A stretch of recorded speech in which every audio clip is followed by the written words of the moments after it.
Okay, in this video, I'm going to demonstrate how you can carry out ordinal logistic regression and multinomial logistic regression using SPSS.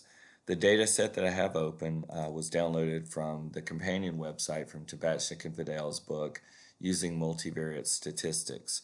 The data set includes a number of different variables, and we're going to be working with a few of these on when I'm illustrating these two techniques.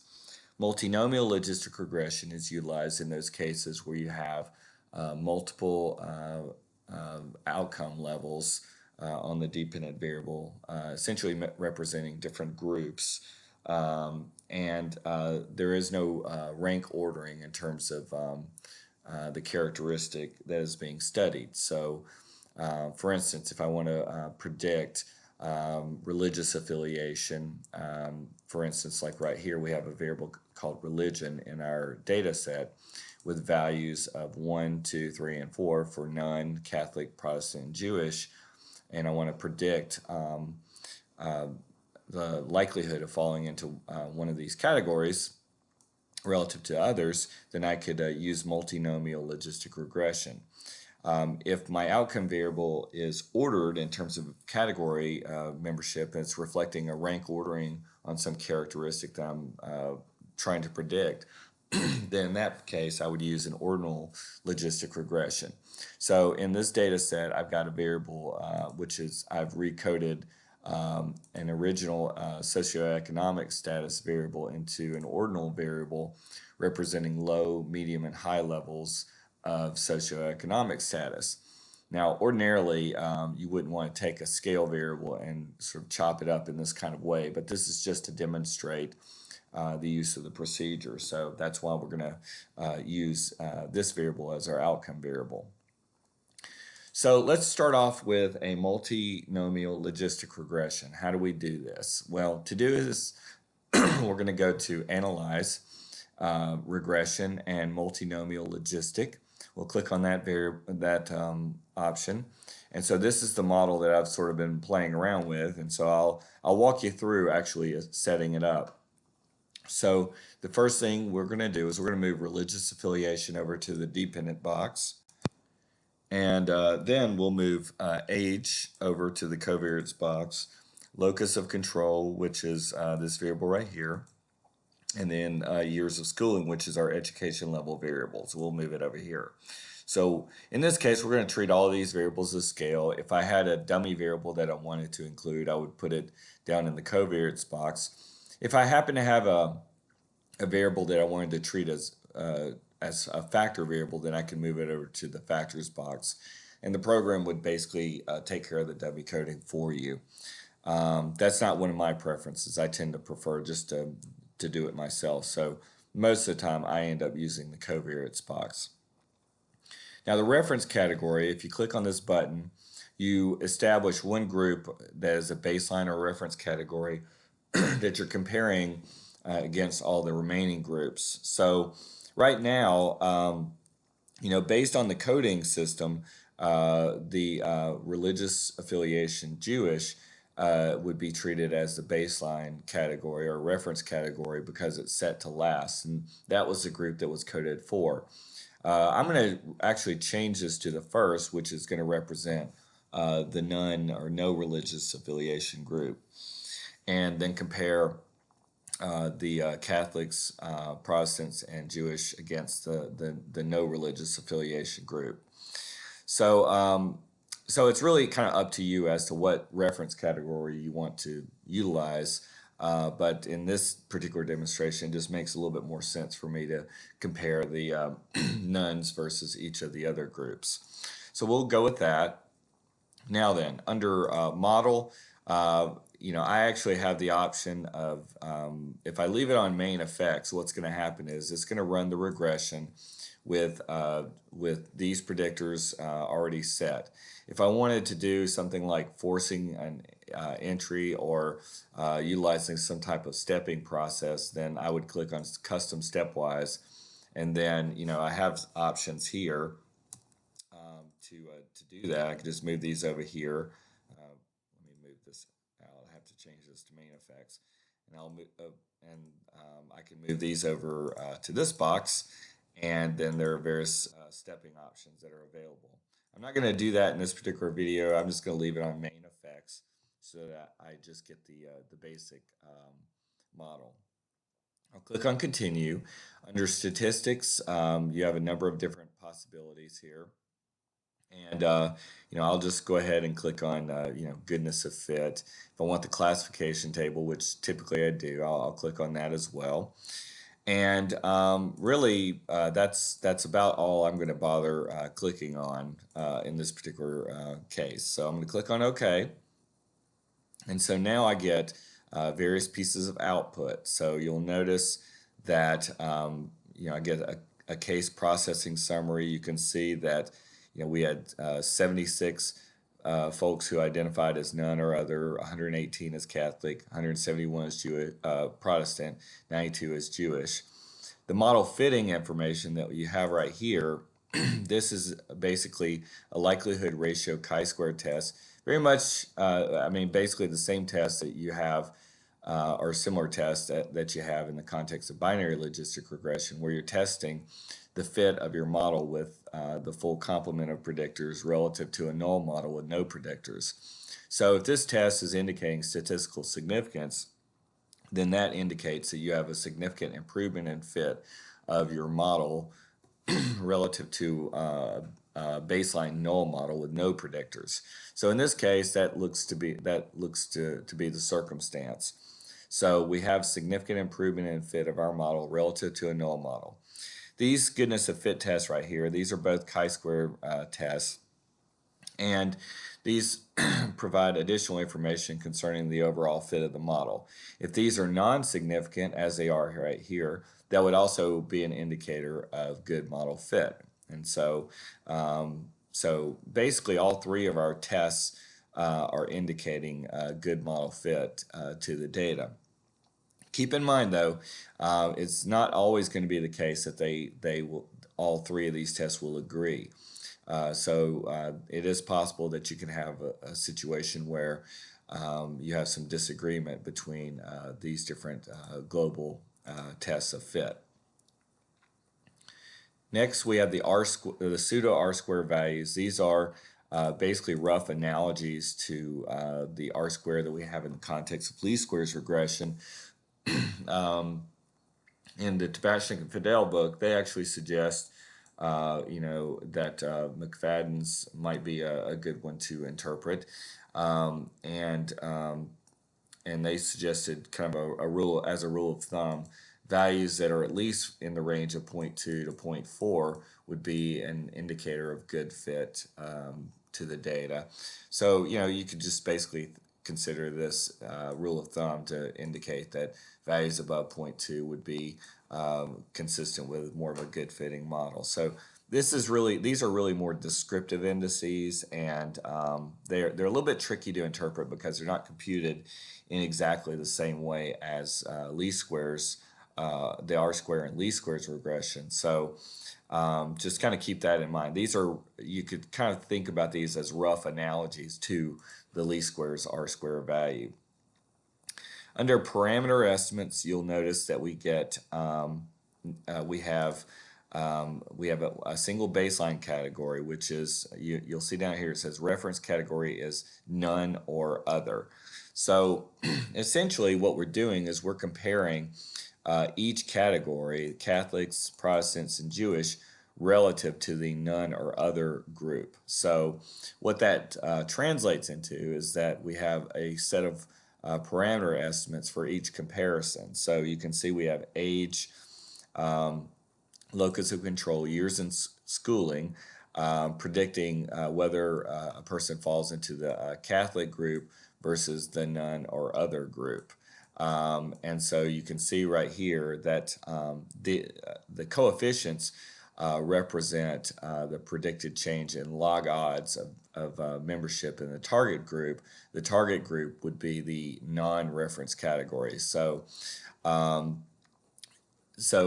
basically with log odds, it's a little tricky to really interpret sometimes the coefficients because it's in log odds units, but you can loosely consider the coefficients as, and the test of the predictors is reflecting, predict the likelihood of falling into the target group relative to the baseline group, with increasing values on the predictor variables. So you can see that age had a positive coefficients, but it was non-significant. But if I was interpreting the coefficient, I would essentially, this would be an indicator that individuals who tended to be older tended to identify as Catholic relative to the nuns or other category, even though it was a non-significant predictor.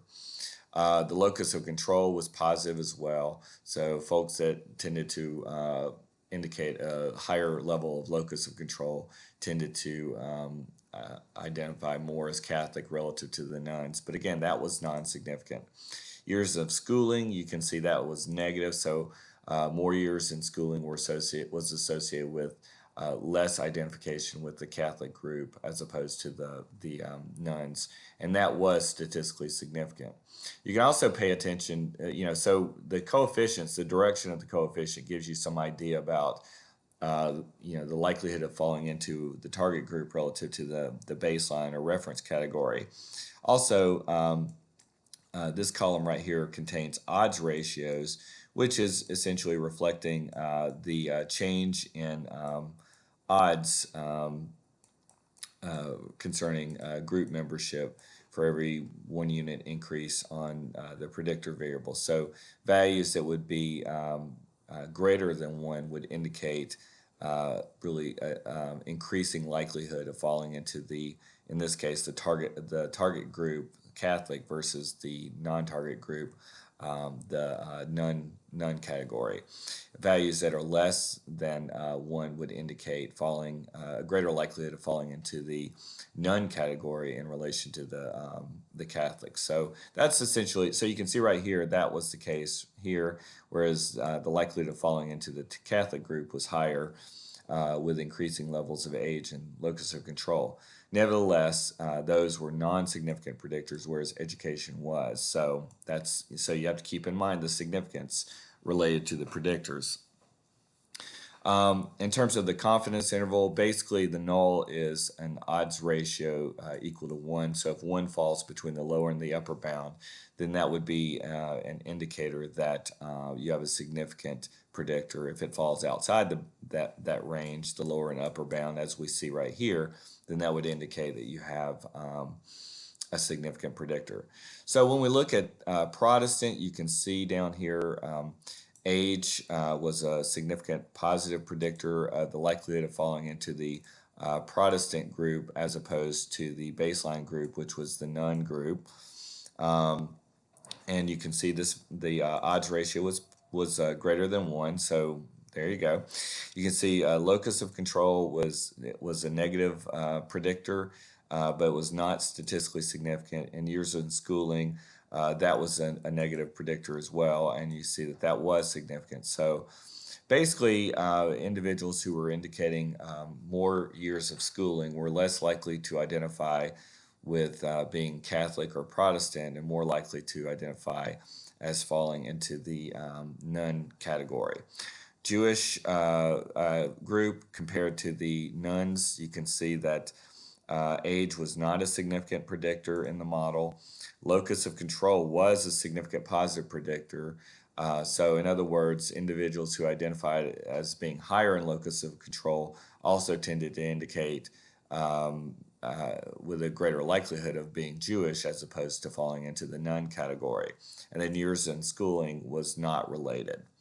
So that's basically it in a nutshell. And then you have up here, you've got likelihood ratio chi-square tests. And so you can see you've got, it says, it's testing the difference in log likelihoods between a final model containing all the predictors and a reduced model where a predictor is removed from the model. So these are, it's essentially, as you're looking at these models right here, these are, a series of models where the relationship between the predictors and the outcome variable varies depending on which groups are incorporated in the comparison. And this is really looking at what happens if we take the full model, incorporating all the predictors, and if we remove a single predictor, does the model significantly decrease in fit? And so if the model decreases significantly in fit, then that would be an indicator that the predictor is actually important within the model. So you can see right here that age, this chi-square test right here for age was not statistically significant.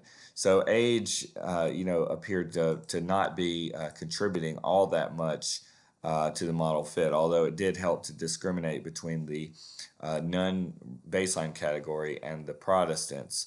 When we look at locus of control, you see that that was significant, and then same for years in schooling. So as you're looking at this, remember that we found that years in schooling help to discriminate between the Catholics and Protestants in relation to the nun group, and locus of control help to discriminate between the nun group and those identifying as Jewish. So at any rate, it looks like that really probably the more important predictors in the model were the locus of control and years in schooling.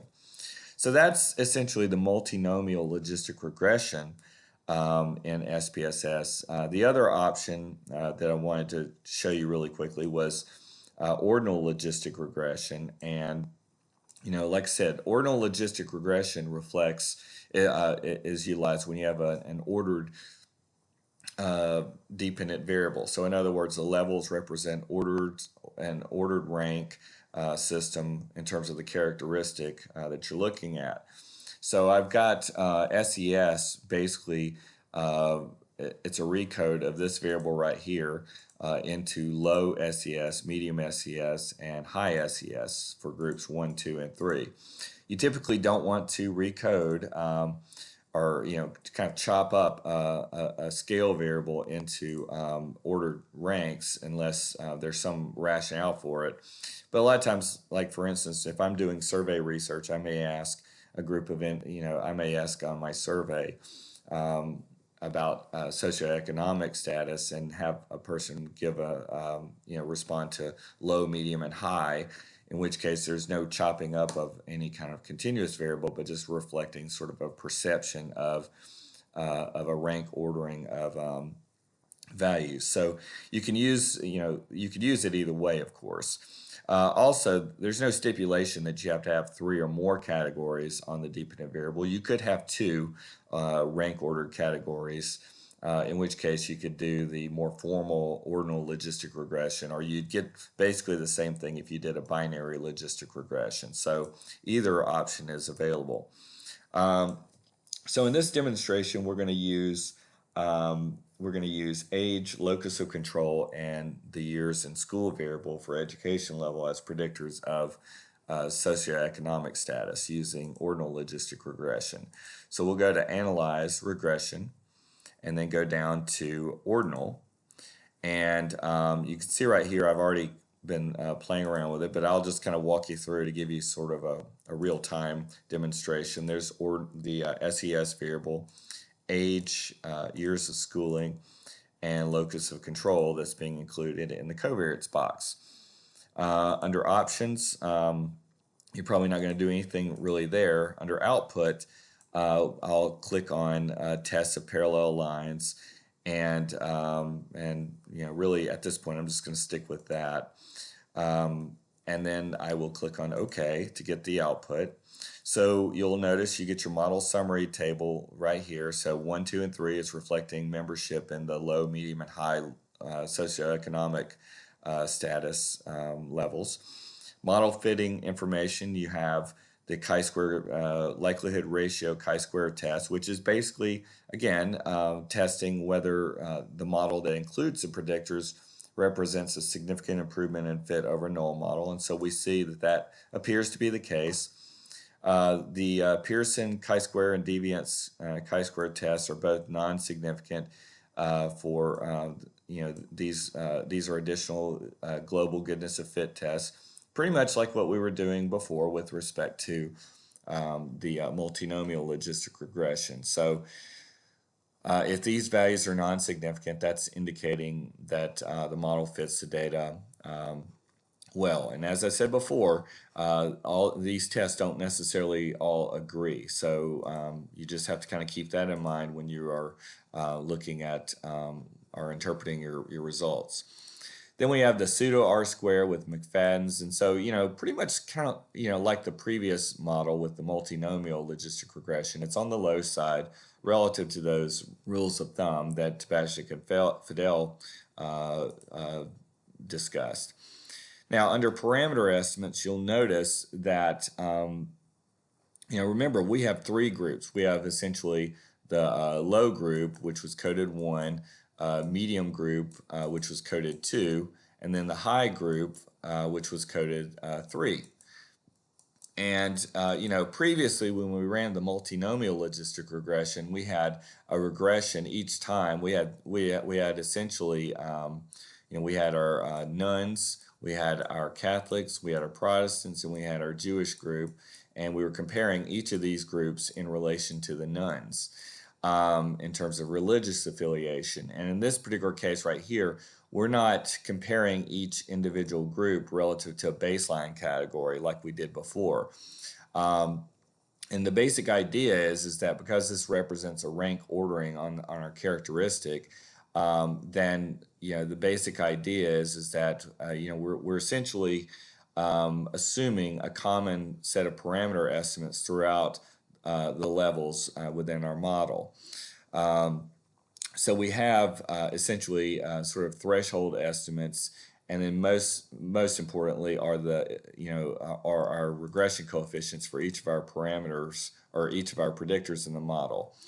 And so you could kind of think about it as when we lay this out, we could think about it as sort of the low SES versus the highs middle group, and then the middle group versus the middle and low group versus the high group. So essentially, we sort of are trying to kind of capture that idea. So the basic idea is that if we have a positive coefficient, then what that's going to indicate is that the predictor is predictive of increased likelihood of falling into a higher level category as opposed to a lower level category. So you can see the age, the coefficient is positive. These are still in log odds units, but so we have to kind of are changing log odds. So we have to think in terms of sort of loosely probabilities related to falling into the upper one of the higher categories over lower category. So you can see that this was positive, significant age was a significant positive predictor of falling into one of the higher level categories over a lower level category. So persons who are higher tended to report falling at essentially a higher versus lower economic status. Educational level was positively predictive of falling into one of the higher level categories over one of the lower level categories.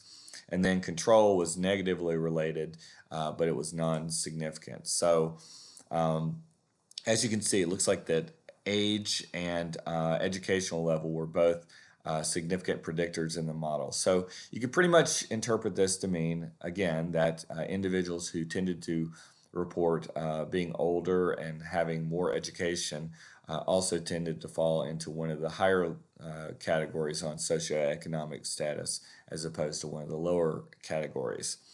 Now, this test of parallel lines is essentially a test of the proportional odds assumption.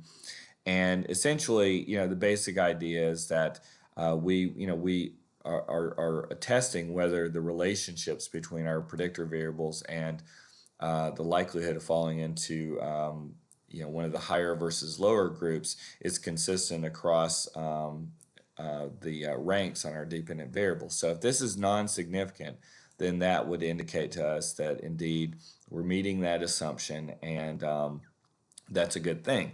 If this is not statistically significant, then that would actually be an indicator that that the relationships are not holding across the ranks on our dependent variable. And so then you might have to kind of think about some other option. For instance, maybe the multinomial, even though you sort of disregard the rank ordering on your dependent variable. The adjustment that is made is to essentially carry out test comparing each level versus a baseline category. So, if this was statistically significant, then that might an alternative strategy then might be to run the multinomial and then leave my first order category as a baseline category and then compare that against the second level and then the third level with separate models that account for that. So that's just sort of an alternative if your proportional odds assumption is not met. So that pretty well covers a lot of the discussion that I wanted to lay out. Like I said, the option if you were running, if you happen to have a dependent variable in your model with only two levels, then you could use something like you could use ordinal logistic regression, but probably most often you're going to use just the binary logistic regression. But just as a quick demonstration, let's say right here we have presence of children, 0 for no and 1 for yes. You could certainly do that either using kind of the ordinal logistic regression. If you think of no as representing 0 and 1 representing having children, then you could have just as easily done the ordinal logistic regression or a binary logistic regression. And in both of those cases, though, you're going to get the same results. You'll notice that if I ran this using ordinal logistic regression, your test of parallel lines is pretty much irrelevant. It's out the window because you only have two levels to work from. So there's no need to test proportional odds. And in fact, you couldn't do it. So at any rate, that concludes this general overview of multinomial and ordinal logistic regression.